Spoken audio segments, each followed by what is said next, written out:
아멘.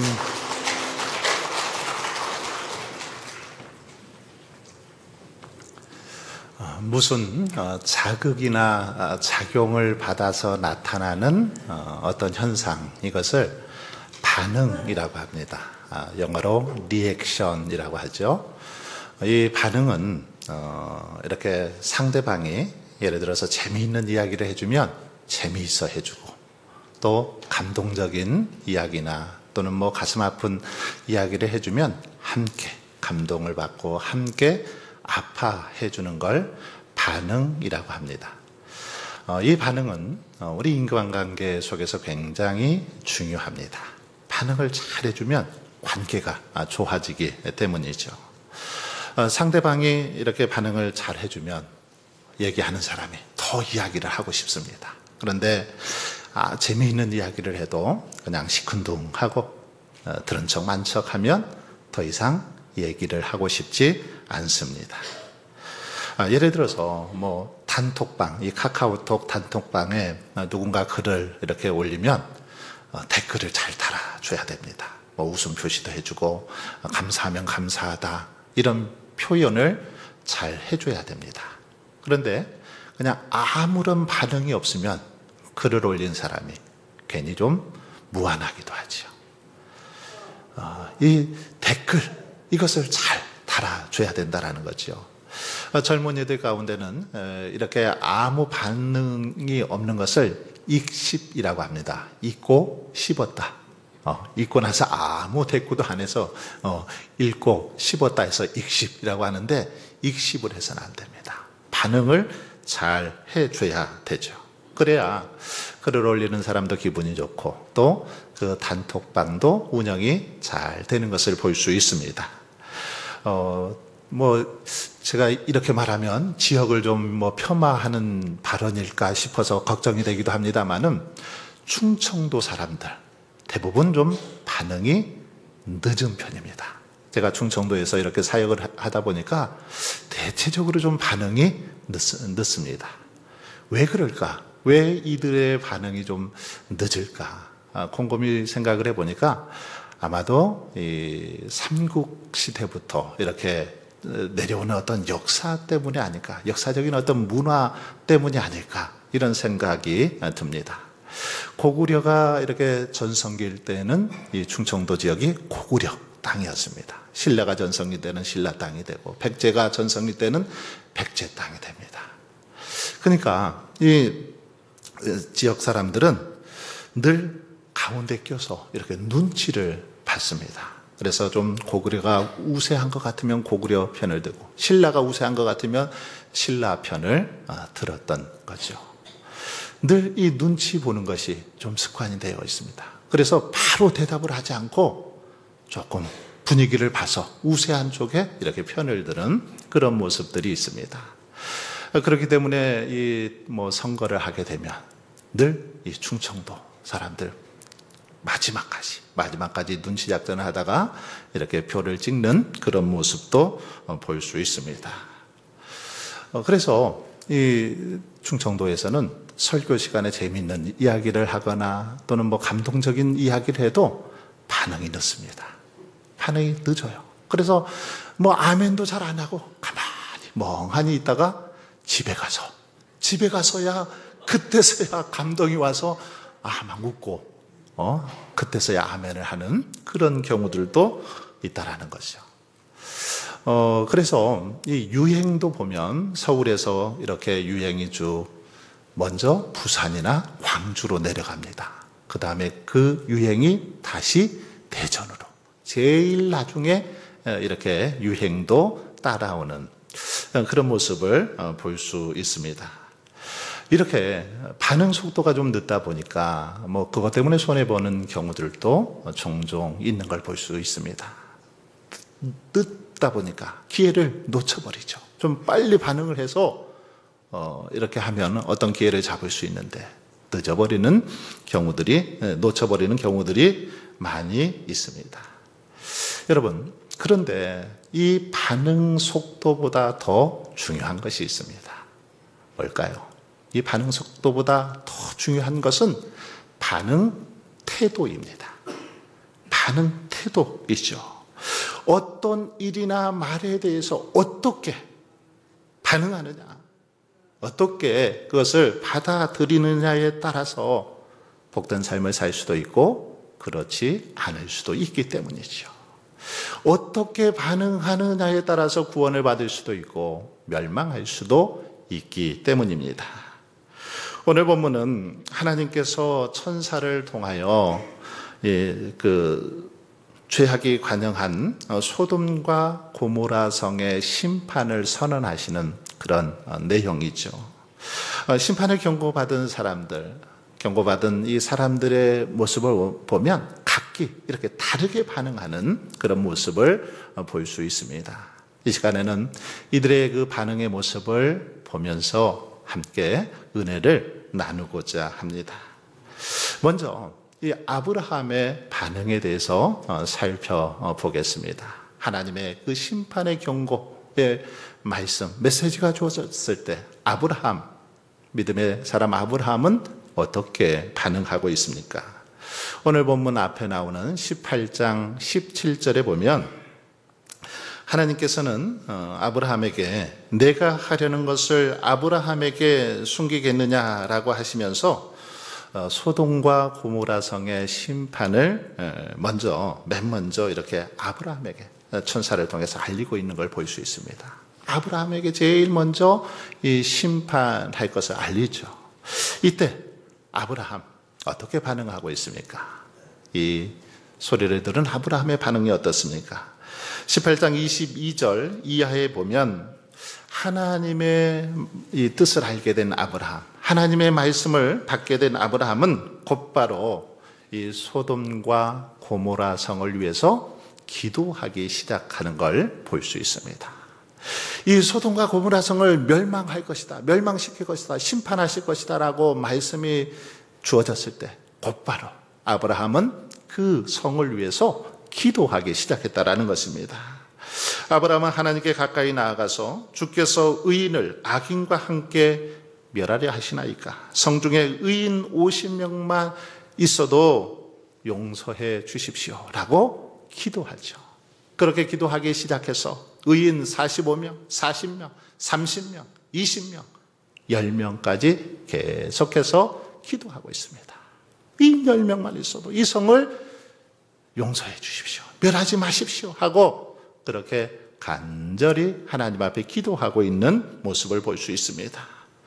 이렇게 아브라함은 하나님의 말씀이 주어졌을 때 하나님 앞에 중보하며 기도했습니다.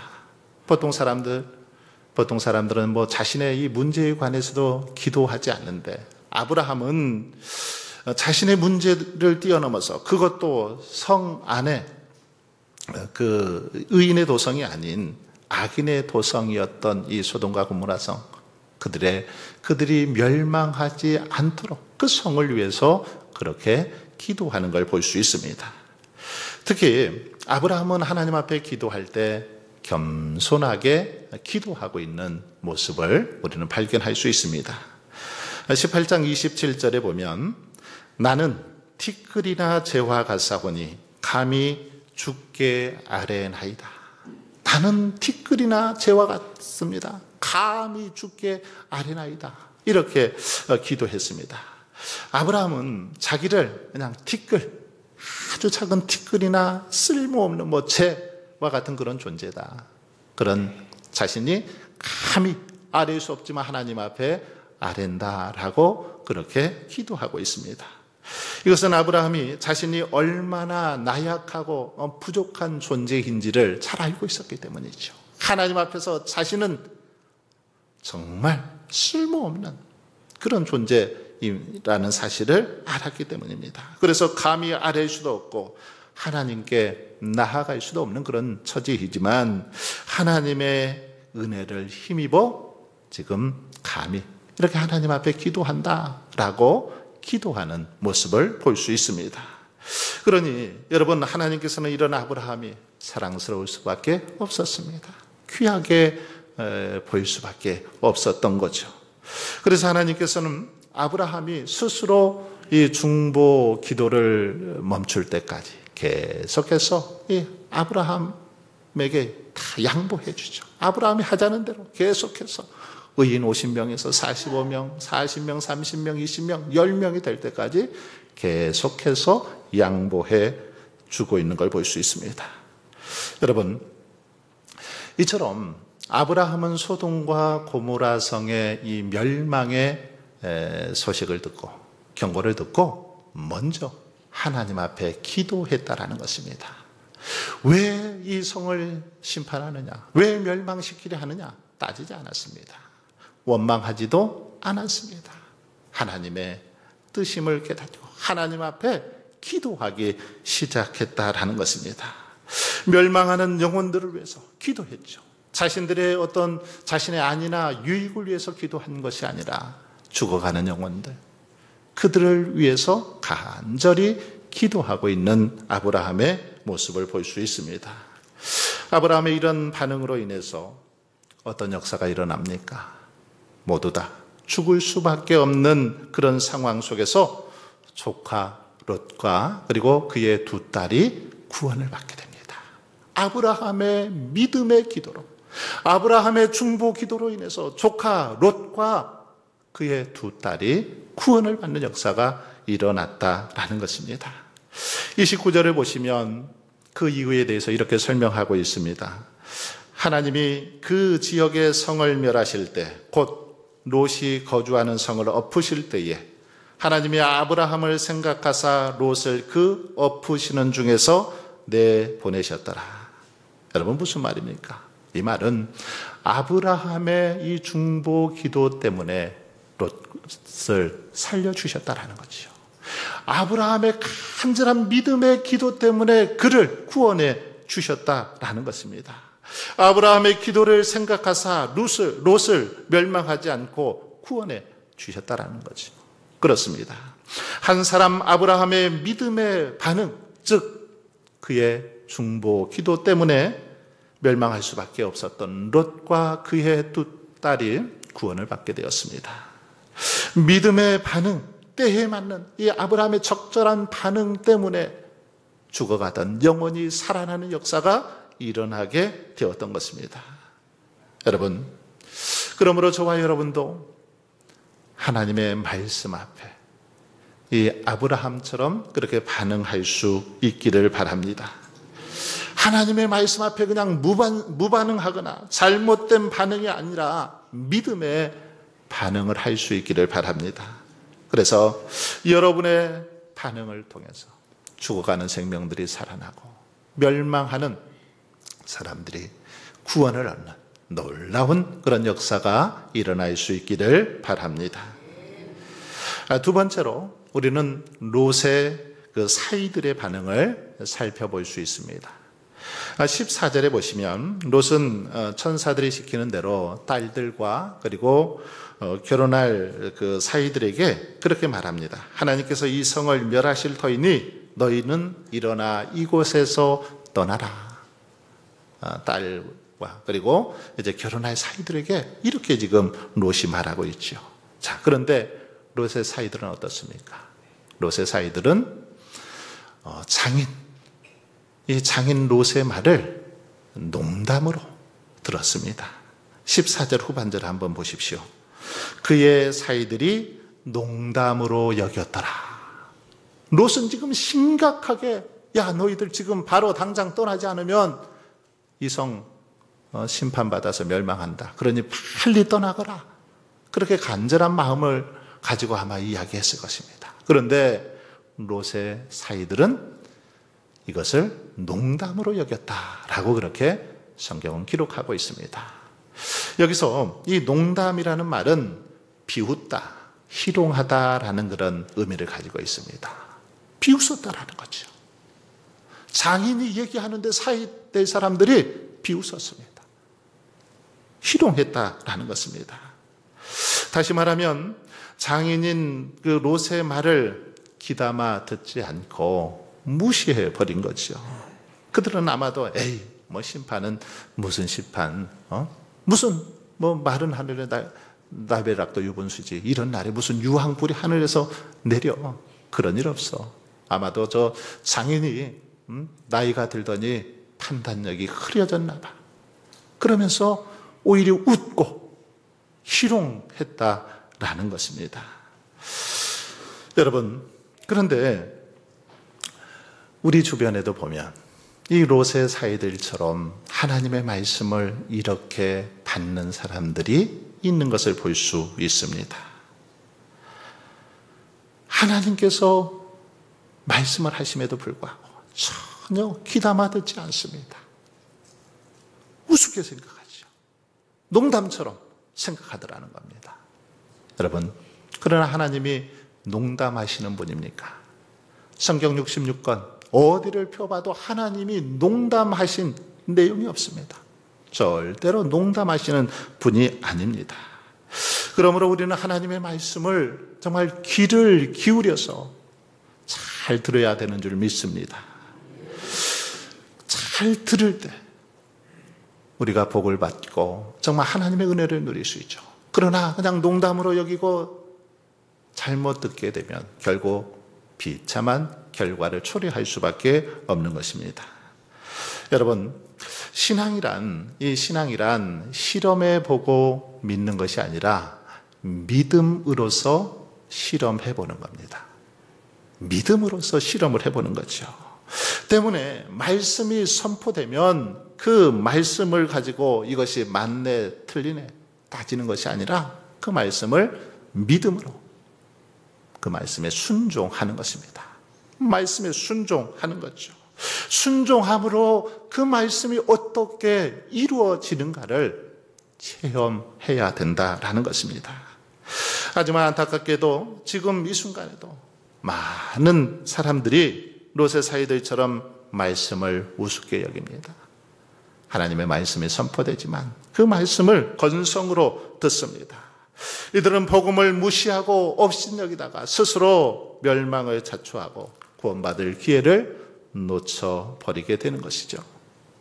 누가복음 17장에 보면 예수님께서 이렇게 말씀하십니다. 노아가 방주에 들어가던 날까지 사람들이 먹고 마시고 장가들고 시집가더니 홍수가 나서 그들을 다 멸망시켰으며 또 롯의 때와 같으리니 사람들이 먹고 마시고 사고 팔고 심고 집을 짓더니 롯이 소돔에서 나가던 날에 하늘로부터 불과 유황이 비오듯 하여 그들을 멸망시키셨느니라. 여기 보시면 이 먹고 마시고라는 그런 표현이 나오는데 이것은 어떤 음식의 향락을 말하죠. 그리고 장가들고 시집가더니 성적인 향락을 뜻합니다. 즉 이것은 사람들이 육적이고 현세적인 것에만 마음을 쫓고 영적이고 내세적인 그런 문제에는 등한히 했다라는 거죠. 이 땅에서의 그 삶만 신경 쓰지 하나님의 나라, 우리의 내세에 대해서는 신경 쓰지 않더라는 겁니다. 그리고 사고팔고란 이 손익계산, 여기에만 밝은 것을 뜻하고 심고 집을 짓더니란 말은 마지막 때가 온 것도 모르고 깨어있지 못하고 그냥 세상에 빠져서 그렇게 살아가는 사람들의 모습을 표현하고 있습니다. 여러분, 하지만 기억하십시오. 심판, 이 심판은 천천히 우리가 대비할 수 있도록 오는 것이 아닙니다. 우리가 대비할 수 있도록 심판이 천천히 그렇게 온다면 얼마나 좋겠습니까? 그런데 절대 그렇게 오지 않습니다. 어느 순간 갑자기 불시에 그렇게 임하는 거죠.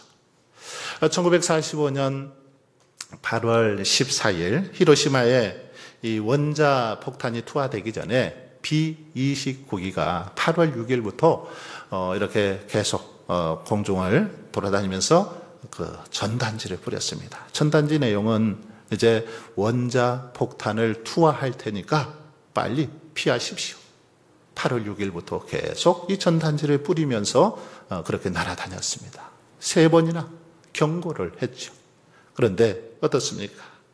그때 그 경고를 믿고 피한 사람들은 화를 면했습니다. 하지만 무슨 그런 일이 있어. 그냥 대수롭게 생각하고 농담으로 생각하고 우습게 여겼던 사람들은 그만 이 원자 폭탄으로 인해서 다 죽게 되었던 것을 볼 수 있습니다.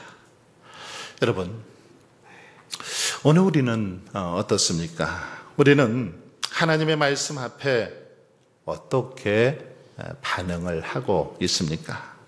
하나님의 말씀을 너무 가볍게 여기고 있지는 않습니까? 롯의 사이들처럼 하나님의 말씀을 농담으로 여기고 너무 귀찮게 여기고 구태의연한 그런 말씀으로 여기고 있지는 않습니까? 분명히 하나님께서는 또 성경을 통해서 기도하라고, 예배하라고, 하나님의 말씀을 가까이 하고 늘 묵상하는 삶을 살라고 강조하고 또 강조하시지만 우리들은 어떻습니까? 그것은 그냥 특별한 사람들이나 하는 것이라고, 나와는 상관없다고 그렇게 생각하고 있지는 않습니까? 혹시 여기저기 놀러 다닐 그런 시간은 있어도 예배에 참석할 시간은 없으십니까? TV 앞에 서서 앉아서 이 TV 볼 시간에 있으면서도 하나님 앞에 기도하고 말씀을 묵상할 그런 시간은 없으십니까? 사도행전 17장에 보면 이 베레아 사람들은 데살로니가 사람들보다 간절한 마음으로 말씀을 받았다라고 기록하고 있습니다. 간절한 마음으로 말씀을 받고 날마다 그 말씀을 상고했다라고 그렇게 기록하고 있죠. 날마다 말씀을 상고했다. 이 말은 자세하게 이렇게 참조하고 검토해서 살펴보았다, 이런 말입니다. 즉 말씀을 깊이 묵상하고 연구했다라는 거죠. 베레아 사람들은 하나님의 말씀이 들려질 때 이 말씀을 간절한 마음으로 받고 그 말씀이 그러한가, 정말 그 말씀대로 순종할 때 이런 역사가 나타나는가, 그것을 깊이 묵상하면서 그대로 순종했다라는 것입니다. 그럴 때 그 지역에 많은 사람들이 구원받는 역사가 일어났습니다. 요나서를 보십시오. 니느웨 백성들은 요나 선지자의 그 앞으로 40일이 지나면 이 성이 멸망하게 될 것이다 라는 요나 선지자의 경고를 듣고 어떻게 합니까? 왕부터 어린아이들까지, 동물들까지 심지어 남녀노소 물온대소하고 다 하나님 앞에서 금식하며 기도합니다. 철저히 자신들의 잘못을 회개하죠. 심판의 메시지를 듣고 하나님 앞에 온전히 엎드려서 회개하기 시작하죠. 그때에 니느웨 성이 멸망하지 않고 구원받는 역사가 일어났던 것을 볼 수 있습니다. 여러분, 그러므로 깨어 기도하라, 정말 모이기에 힘쓰라, 열심을 내어라, 이렇게 말씀하시는 이 하나님의 말씀 앞에 저희들 귀를 기울이고 정말 그 말씀을 온전히 지켜 순종하며 나아갈 수 있기를 바랍니다. 롯의 사이들처럼 일어나 떠나라는 경고의 메시지 가볍게 여겨서는 안 됩니다. 하나님께서 경고하심에도 불구하고 농담처럼 여겨서는 절대로 안 된다라는 것입니다. 더욱더 무슨 말씀이든지 귀히 여기고 그 말씀을 온전히 지키려 노력할 때 하나님께서 우리 안에 넘치는 은혜와 축복으로 함께해 주실 줄 믿습니다. 끝으로 롯의 아내의 반응을 살펴보겠습니다. 롯의 아내는 이 소돔성을 이렇게 잘 빠져나와서 소활성으로 가고 있었죠. 그때 천사는 롯의 아내에게 도망하여 생명을 보존하라, 뒤돌아보지 말아라, 들에도 머물지도 말고 산으로 도망하여 멸망함을 면하라, 구원받으라, 이렇게 말합니다. 권면합니다. 그런데 롯의 아내는 어떻습니까? 가다가 그만 뒤를 돌아보죠. 뒤를 돌아봅니다. 그러다가 소금 기둥이 되고 마는 걸 볼 수 있습니다. 하나님께서 살려주시고 손을 잡아 이끌어내시고 정말 지체하지 말고 머뭇거리지 말고 그렇게 달려가라고 했는데 그러지 못하다가 그만 소금 기둥이 되는 그런 모습을 볼 수 있습니다. 어쩌면 이 롯의 아내는 죽음의 심판을 앞에 두고도 그렇게 생각했는지 모르겠습니다. 설마 심판을 하실까? 아무려면 유황불을 내리실까? 아마 반신반의했을 것입니다.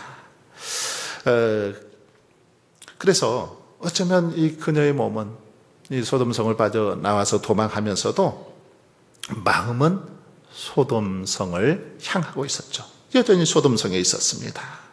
그녀의 발걸음은 앞으로 가는 것 같았지만 사실은 뒤로 향하고 있었습니다. 겉으로는 하나님의 말씀을 따라가는 것 같았지만 속으로는 세상을 따라가고 있었던 것입니다. 겉으로는 소돔성을 떠났으나 마음은 떠나지 않았다라는 것입니다. 결국 그녀 앞에 기다리고 있었던 것은 영원한 죽음이었던 것이죠. 여러분, 우리 그리스도인들은 표면적으로는 우리가 이 세상에 살고 있어도 이 내면적으로는 신령한 세계에서 살아가야 합니다. 우리 주님께서는 그렇게 말씀하시죠. 이 손에 쟁기를 잡고 뒤를 돌아보는 자, 하나님 나라에 합당하지 않다라고 말씀하셨습니다. 그러므로 여러분, 저와 여러분이 표대를 향하여 달려가고 있다면 더 이상 뒤돌아보아서는 안 됩니다. 자꾸 뒤돌아보고 곁눈질하다 보면 앞으로 나아갈 수 없죠. 그런데 우리 주변에 보면 시작도 좋고 방향도 좋은데 자꾸 이렇게 뒤를 돌아보다가 곁눈질을 하다가 그렇게 결국 망하는 사람들이 많이 있습니다. 미련을 버리지 못해서 세상 것들을 집착하고 돌아보다가 결국 소금 기둥이 되어버린 사람들이 우리 주변에 많이 있습니다. 여러분, 원숭이를 잡으려면 이렇게 입구가 아주 좁은 그런 바구니를 이렇게 놓아놓고 그 속에다가 이 사과를 하나 집어넣으면 됩니다. 이 입구 딱 원숭이 손만 들어갈 정도, 그 정도 입구에다가 이제 속에다가 사과를 집어넣으면 원숭이가 손을 넣어서 사과를 꺼내죠. 그런데 손으로 잡고 꺼내면 어떻습니까? 꺼내질까요? 입구가 좁아서 꺼내지지를 않습니다. 그러면 그때 사람들이 가서 그 원숭이를 잡게 된다는 거죠. 원숭이가 살기 위해서는 그 사과 그냥 놓으면 되죠. 놓고 도망가면 살 수 있습니다. 그런데 미련을 버리지 못해서 그 사과 하나를 먹기 위해서 그냥 끝까지 잡고 있다가 결국은 붙잡히고 말들하는 것입니다. 여러분, 그런데 많은 사람들이 이 원숭이처럼 세상의 물질과 권력, 명예 이것을 손에 잡고 놓지 않으려고 합니다. 이것을 쥐어잡고 놓지 않으려다가 결국 우리의 영혼이 마귀에게 그렇게 붙잡히고 마는 경우들이 많이 있습니다. 그러므로 여러분, 우리의 영혼이 진정으로 살고 싶다면 어떻게 해야 될까요? 우리가 이 붙잡고 있는 세상의 물질, 명예, 권력 과감하게 그것을 내려놓아야 될 줄 믿습니다. 놓아야 살 수 있는 거죠. 참된 신앙은 여러분, 영원을 위해서 이 세상의 것들 포기할 줄 아는 겁니다. 영혼과 생명의 구원을 위해서 세상의 물질, 명예 이것들을 내려놓을 줄 아는 것, 이것이 참된 신앙의 모습이라는 것입니다. 사랑하는 성도 여러분, 그러므로 저와 여러분은 영원한 이제 생명을 위해서 세상의 기득권 과감하게 포기할 수 있기를 바랍니다. 우유부단한 신앙의 형태를 버리고 더 이상 지체하지도 머뭇거리지도 말고 더욱 굳건한 믿음으로 표대를 향하여 달려갈 수 있기를 바랍니다. 무엇보다 하나님의 말씀을 존귀하게 여기시고 그 말씀의 길을 기울이시기를 바랍니다. 아브라함처럼 뭐라고 말씀하시든지 그 말씀 앞에 믿음으로 반응하셔서 정말 우리의 삶을 통해서 죽어가는 영혼들이 살아나는 귀한 역사가 일어날 수 있길 바랍니다. 그래서 우리의 기도와 섬김을 통해서 수많은 영혼들이 살아나고 구원받는 그런 역사를 일으키는 믿음의 주인공들이 다 되실 수 있기를 주님의 이름으로 간절히 축원합니다.